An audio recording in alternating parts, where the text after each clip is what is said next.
ඇමරිකාවේ පැවැත්වෙන 41 වැනි ලෝක විවාහක රූ රැජින තරඟාවලිය සඳහා ශ්‍රී ලංකාව නියෝජනය කරමින් සුරූපී සබීනා යූෂප් අද අලුයම දිවයිනෙන් පිටත්ව ගියා.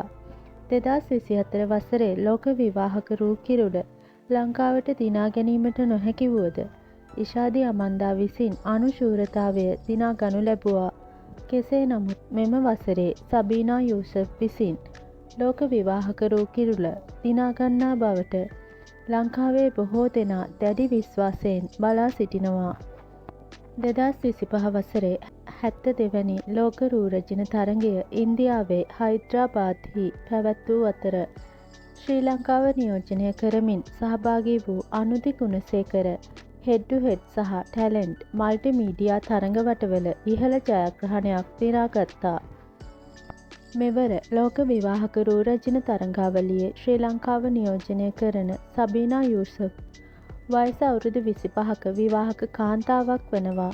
ඇය ශ්‍රී ලංකාව සහ ඩෙන්මාර්කය යන රටවල් දෙකේ සම්භවයක් ඇති අයෙක්. මේ වන විට ඇය ව්‍යාපාරික ක්ෂේත්‍රයේ නිරත වනවා.